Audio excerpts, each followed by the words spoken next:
Number 8. Samir Ahmed.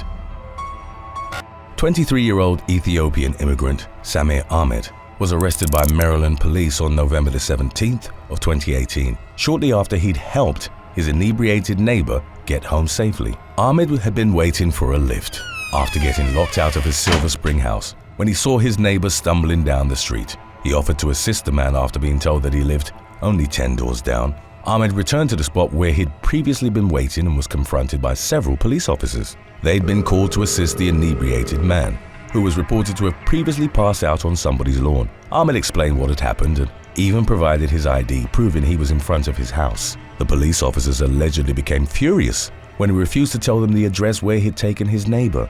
Law enforcement allegedly smelled marijuana on Ahmed, and a female officer accused him of being the intoxicated one. In a video-recorded incident, they proceeded to arrest Ahmed in spite of repeated and passionate protests from other neighbors who'd seen him helping the other man. Officers found a small quantity of marijuana on Ahmed, who didn't deny possession but later told HuffPost that race played a factor in his arrest. His attorney was quoted as telling the Washington Post he's a good Samaritan being converted to a criminal defendant.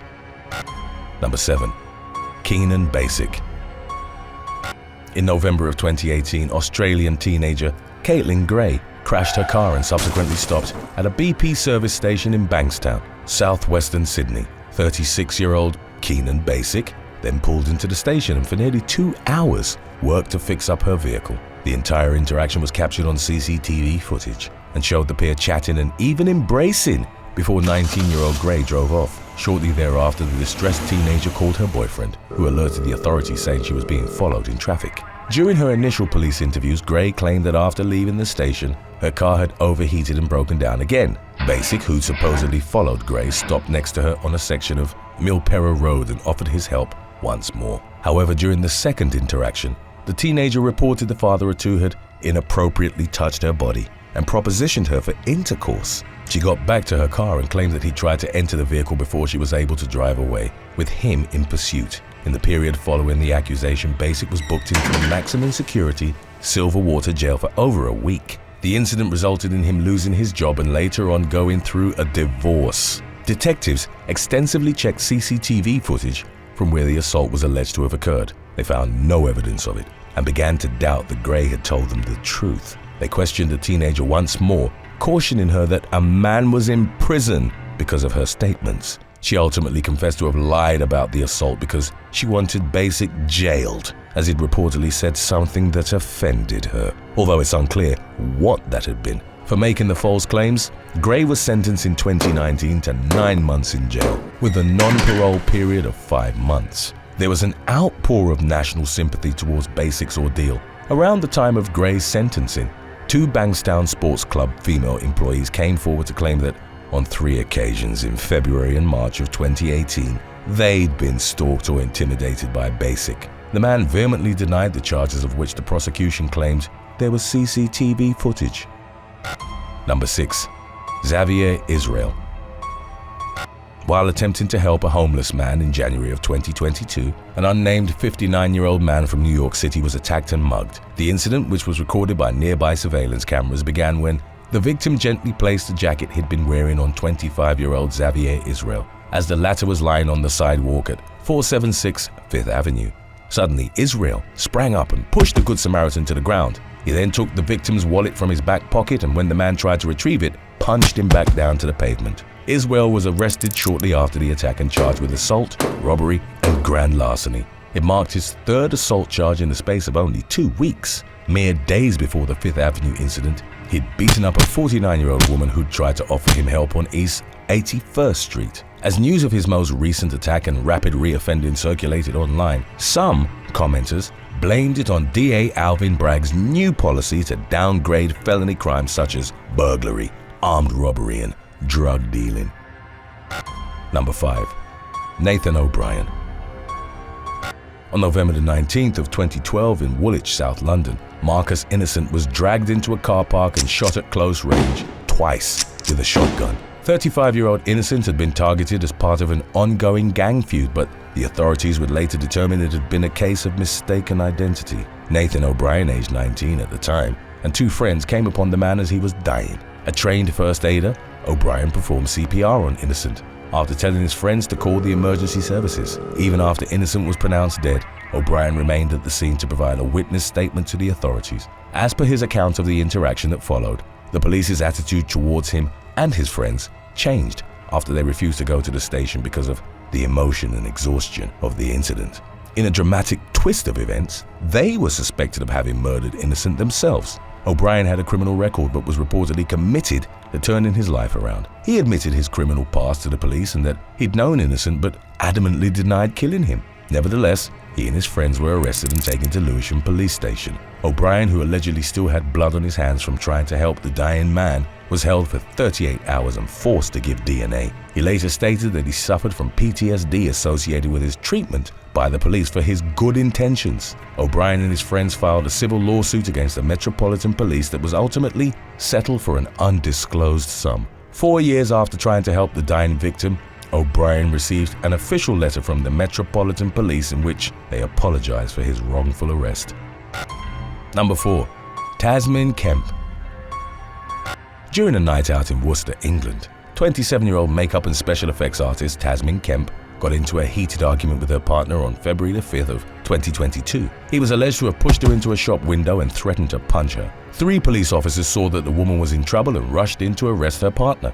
They were left in a state of total confusion when Kemp then violently lashed out and started screaming at them to get off her partner. Without warning, she clawed a male officer in his face, tearing skin off and causing blood to drip down to his uniform. She slapped a female officer in the face, which resulted in pain and sensitivity to her teeth. As she was being searched, Kemp forcefully launched herself forward and tried headbutting a third officer, who managed to dodge the strike. The makeup artist was taken into custody and eventually admitted 3 assaults on emergency workers. In the ensuing legal proceedings, her defense noted that Kemp and the man with whom she'd been arguing on the night were still together. She reportedly hadn't felt police intervention had been required, but admitted that from the outside, it would have looked that way. Her defense argued that while under the influence of alcohol, she'd simply just lost her head upon seeing her partner being carried off. Kemp was handed a 12-month community ordered to do 120 hours of unpaid work, and given an electronic tag that imposed a curfew of 7 p.m. to 7 a.m. Number 3. Jenny Santos. In February of 2017, Jenny Santos and her twin sister Jessica were at the ocular structure of the World Trade Center Transportation Hub in New York City. At around 5 a.m., the 2 women were reportedly horsing around after a night out in Manhattan. Jessica's hat then fell onto a ledge next to a top-tier escalator, and as reported by the New York Daily News, 29-year-old Jenny went to a security guard to ask for assistance. The man told her that he was unable to leave his station. Jenny consequently leaned over to try and grab the hat herself. Unfortunately, she lost her balance and plunged over 30 feet to the main concourse below. She suffered critical injuries and was later pronounced dead at Bellevue Hospital. A post-mortem examination revealed that she had a blood alcohol content that was nearly twice the legal driving limit, an aspect that was suspected to have been a factor in the fatal fall. Today's topic was requested by Dominic Montgomery, Ivarez Kessner, and E.S. If you have any other topics you'd like to learn about, subscribe and let us know in the comments section below. Number 2. Paula Coudray. Englishwoman Paula Coudray, aged 41, was convicted of assault in July of 2018 after violently lashing out at paramedics who'd been called to help her. In November of the previous year, ambulance staff had been called to Newton Heath, Manchester, following reports of an intoxicated woman lying on the ground. As a pair of paramedics approached Coudray, the woman suddenly punched one of them in the arm before kicking, spitting, and trying to bite both of them. The emergency workers were successful in restraining her until the police arrived at the scene. The paramedic who'd been punched by Coudray chose not to have her identity revealed, but speaking to a media outlet, described the unprovoked attack as extremely distressing. It left her with PTSD and questioning her 19-year career in the ambulance service. Coudray was sentenced to a 12-month community order with a requirement to complete a mental health treatment program and undertake 15 days of rehabilitation activity. Number 1. Adam Hanna. On August 16th of 2020, amidst BLM protests in downtown Portland, Oregon, Adam Hanna became the victim of a brutal assault. According to his account of the preceding events, Hanna had seen a transgender woman whom he didn't know getting robbed and attacked. The one-time firefighter, who hadn't been taking part in the protest, later claimed that he'd instinctually tried to help the unnamed victim. His power steering belt then came off as he drove away, and Hainer crashed into a tree while attempting to make a turn. A mob of protesters subsequently swarmed the vehicle, and after he got out, Hainer tried to explain that he hadn't been trying to hurt anyone. He and his girlfriend Tammy Martin were reportedly called white supremacists. Hainer, who'd marched in BLM protests in the past and identified himself as being for their cause, told the mob he wasn't their enemy. He was nevertheless thrown to the ground, repeatedly struck, and ultimately beaten unconscious. Martin was battered as well, but her injuries proved less severe. Hainer woke up in the ICU after having suffered head wounds, 3 broken ribs, and 2 black eyes. There was a considerable degree of public outrage as clips from the attack started circulating online. 26-year-old Marquis Love, the man who'd punched Hainer unconscious, surrendered to the authorities several days after the beating. Love, who publicly apologized to the victim in the aftermath, pleaded guilty to third-degree assault and felony riot, for which he was sentenced to 20 months in prison. Thanks for watching. Would you rather say exactly what's on your mind when meeting new people, or never have new friends? Let us know in the comments section below.